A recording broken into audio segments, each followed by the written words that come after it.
Okay, Divine Masculine, I'm going to do a read for you. There was some interesting, kind of not so hot energies coming through for the Divine Feminine. So let's just go ahead and switch that up. No need for everyone to be down in the dump. Let me shuffle this really quickly. We use the Oracle deck to get some original energies. Soul forgiveness coming out immediately. So you could be needing to forgive somebody. I don't know. Let's figure out what else is going down in Tinseltown. Ooh, awakening. So I feel like you might be on the verge of a serious awakening yourself. Especially if you've already forgiven both sides. I'm just seeing the twins here. You've already taken note of both sides. You're sitting in a field kind of at peace. I just am seeing all three doorways being wide open here, meaning that even if she was to, decide to go back in time or whatever the case is, like she could walk through that doorway and it's wide open. Hearing Dixie Chicks, wide open spaces. You could be really experiencing this renewal of self and understanding that you have an option. You can walk forward, you can go backwards. Either way it goes, it seems like there's some really healthy, a wealth of information simply sitting there that you've really come to terms with. Again, I'm going to say that this is you here in the middle. And please don't bother with the gender of the characters on the cards. It really doesn't matter. We both have masculine and feminine. But it's like you're sitting with yourself here, very grounded on the ground. And then also emotionally looking up. Things are looking up for you. Here is one of your twins. Here's the other of your twins. And you're ready to go. It's you are awakened to the fact that if you don't forgive yourself for having, I don't know, trusted people, places, or things around you, you won't have a way to, yes. So this is exactly what I mean. This is really important, this dynamic of giving and taking. You no longer have the feeling that you need to take off. If in the upright, my art is like out there. I'm just wearing my heart on my sleeve, right? In the reverse, especially with these two coming out first, you've decided that you're not going to take off with your heart. You're not going to take off with your heart. You're going to sit with it. You're going to enjoy it. This is you grounding your heart space so that when you do have encounters where the heart space is necessary to use or to understand or to extend or to retract even, this is available for you. You're not wearing your heart on your sleeve. You're wearing it very firmly, 2 times over, okay, inside of self. And that's the awakening process. There's good juju. And I do just want to point out one more time, yet again, she has a snake around her neck. And then she's also got these 2 mirrors. So if you were to say, mirror, mirror on the wall, okay, you would definitely be able to look at yourself and say, without any kind of, I just want to say, well, you know how if you're like using your heart and you're like, oh, I just love myself, or, oh, I don't like myself. Like, you're not in either of those spaces. You're just being. You're just being yourself. And that is beautiful energy. Like, I kind of want to be a masculine right now. There's grounding at the bottom of the deck. Number 3. Gorgeous, darling, gorgeous. This is the one card outside of Ma'at, which was in the reverse. And this is number 10. Oh, you wouldn't touch this with a 10-foot pole. That came through in the feminine reading, actually, also. You wouldn't harm your own self anymore, not for the life of you. That's what this is. It's you showing up to your own self, saying, I'm just going to bask in my own ambiance a little bit. I'm going to be exactly who I want to be. I'm going to ground myself any old way that I want. Okay, that's the beauty of that specific energy. Let me go ahead and use the map deck to get a little bit more information on what is going on. What is going on here, please? I almost don't even want to continue drawing cards. I just feel like it's going to continue reiterating. Yes. So we've got strength. It is in the reverse. But the reason is because you don't need to map out how you're going to forgive your soul. You no longer need that. So in the reverse, this would mean that you need strength because you've not forgiven your soul. Your soul forgiveness is not yet complete. In the upright, this is like, it's easy for you to soul forgive. It's not even like, you don't have to like bear down on anything to figure out how to do that. Bone collector being at the bottom of the deck, that's what I mean. You don't need to kick a dead horse about it. It's not, I mean, you don't want to pick a bone with anybody. This is you just being like, I'm strongly good with having forgiven myself. Okay. This is number 44. That's in the reverse with soul forgiveness. So whatever that means for you personally, you will hopefully take that for what it's worth. Yemaya Awakening, please. Ooh, that came flying out. I'm not taking these. They flipped over also. Okay, then we've got Stuck in the Mud in the reverse. This is number 24. Big old elephant in the room. There's no more elephant in the room. No more. Wow, Bone Collector came out again at the bottom of the deck. But you've awakened to becoming unstuck, if that makes sense. Like maybe that's a good terminology. Just replace the S with an F. I don't feel like saying it, but yeah, you've learned how to unstuck yourself, okay? You've washed yourself clean of any kind of constraints. You've no longer, that's what I'm saying. You don't need strength to get out of the mud. It's almost like being stuck in quicksand. In the upright, this would be you strongly stuck in quicksand, okay? Both of these are in the reverse, meaning you, like, quicksand is nothing. Like, you know how to get out of that, okay? It's no big deal, no biggie here. There is number 44 and number 24, so there's a 20-point shift. I do want to say hindsight is 2020 with both sets of these twins being here. And it means that you're able to like kind of dust off the bones and build them into something that's more sustainable for yourself. Like at the art museum when they've got the bones of whatever ancient civilization or ancient animal, whatever, reconstructed so that you can appreciate the anatomy of the entire scenario rather than just having to envision how big was a Tyrannosaurus Rex. It was that big when you put the bones together. There's a movie called Lovely Bones. It's actually rather depressing, so don't watch it if you're in a great mood right now. But it does talk about, it's about a woman, a little girl, excuse me, not a woman. A little girl, she would have been a woman, who's murdered. And her soul spirit comes back and kind of directs her family how to find closure, how to find peace after her death. And it is the traversing of a mountain. If you've also the book The Shack is coming to mind. This is not appropriate for me to associate these two, but I'm going to. The B-52s have a song called Love Shack, and it's similar. Look at that. This is reconstruction of the bones. Oh my God. So this came out in the reverse. And then number 15 pops out here with Ma'at in reverse. This is the reconstruction of life. This is life after tragedy.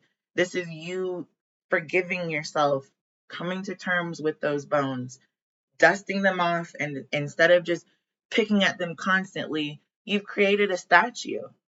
You've created a monument that you can then appreciate, worship, and visit whenever it is that you need to in order to kind of get out of that giving and taking.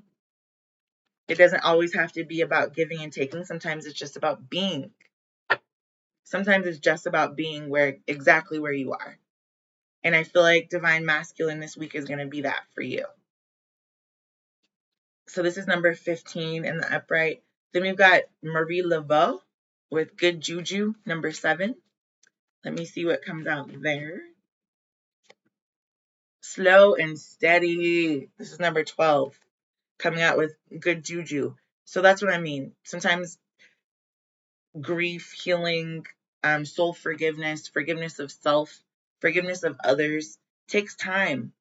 And you got to be really brutally honest with yourself about where you are at any given point. This is you being able to see across the dry desert. Okay? This is you taking those steps in the sand, either being carried by a higher power or not, walking on your own. There's 2 cactuses here in the distance. And I feel like because you've got this grounding going on right next to this is number 3, this is number 31, you've made some really significant strides. I don't know what song that is. Let me look it up. Ain't nobody gonna my stride. Nobody gonna slow me down. Whoa, that song. Stop My Stride. And it's by Matthew Wilder. Hopefully that sheds some light on that for you. Let me go ahead and get some. These are Almond Raw deck. Okay. So I feel like these don't want to go together, mostly because it's hard to take a look at things that kind of hurt. And that slow and steady just means you're like, this really doesn't want to go together. Okay, Matthew Wilder. I'm gonna keep, yeah, there we go. I'm just gonna, okay. More or less, I feel like the point of this, one side was slow, one side was steady. Ooh. And on the bottom of the deck, we have the death card. I'm gonna keep this at the top of the reading. I do feel like you might have maybe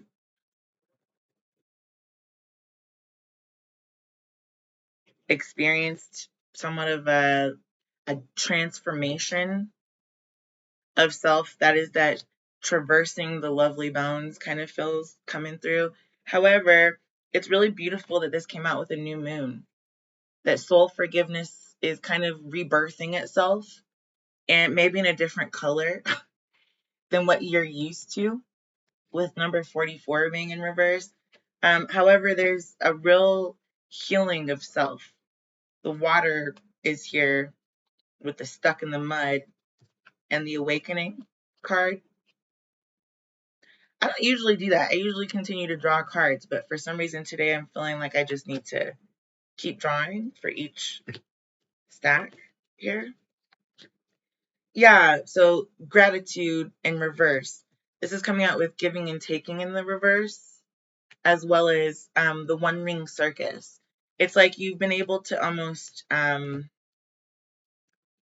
giving and taking kind of denotes this inverse relationship where you're conversing with self, trying to figure out, yeah, there's blessings. And there's a storm in reverse. Go watch the Divine Feminine reading if that grieving part of yourself is having a hard time understanding what's going on the opposite side. This kind of speaks to that a little bit, not so much. But giving and taking is something that doesn't always feel like gratitude. Feel like you've given too much or you've taken too much and then you're guilty. This is really about finding a happy medium at large. That's a joke. It's a punchline of it. Never mind. It's the midget psychic that escapes from a prison. It's a small medium at large. Okay. It's about learning how to make a joke that sits well with you instead of disturbing you. It's about learning how to take those things that you're not really that grateful for, or the things that you feel like you overextended either one way or another, and making it into something that you can live with. It's learning that you don't have to always be statuesque, that sometimes it's okay for you to accept death, accept grief, accept sadness, or releasing of something that you really loved. Um, Sometimes that turns into the mirror of a blessing, as long as you take it slow, as long as you're real kind to yourself about it. Be aware of the fact that not everybody around you is going to be kind, and do it for yourself. That is your blessing. And as long as that's something that you're able to continue doing, this is the message that we've got at the top of the reading here. We've got grounding, which is number 3. We've got this dry desert. Then we've got the death of that. And I was pointing out the cactus. I wanted to say something about cactuses actually have aloe vera inside of them. They've got a lot of, sometimes like if you were in the middle of a desert and you've not eaten for days, they've got small fruits on them that you can eat. And that, some kind of moisture at least is growing. There's got to be water somewhere, even if it's the tiniest little bit. That's the upside. It's the upside of things. It's the portion of self that is not so easy to see. It's not, I'm just, there's the 2 mirrors as well as the huge mirror right behind her. Sometimes you can't see the back of your head unless you get a small mirror and turn around so you can look at the back of your head and see what's going on. That's the same principle and doctrine that's going on here. This is the Moonchild Tarot deck. And give it a little shuffle. And then we will get some additional closing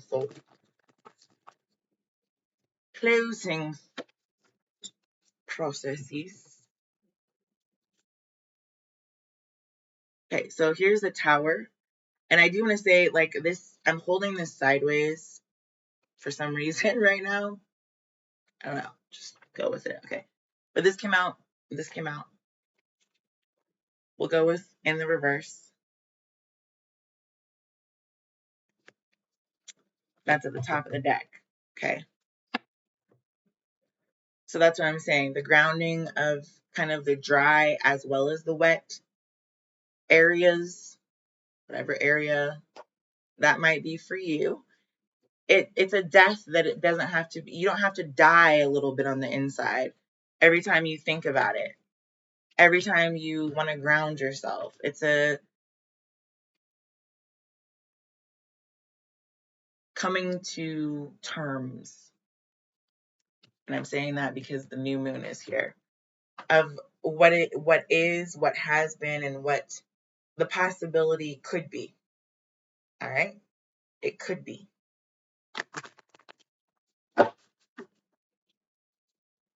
I don't know why I feel like I just need to draw through really quickly. Yeah, the 9 of Swords with the soul forgiveness and the new moon. It doesn't mean that the pain goes away. Life is always going to offer you more opportunities to hurt, to be hurt, to dwell in a hurt space. That's the point. Find some way to make light out of the dark to make dark out of the light, to traverse. I wasn't going to shuffle. Whatever. I'm just going to take this. That's the truth. Okay. It's not, you are going to feel stuck in the mud again. And you are going to feel, I mean, it's the nature of awakening, is realizing that sometimes you don't have water in the middle of a desert.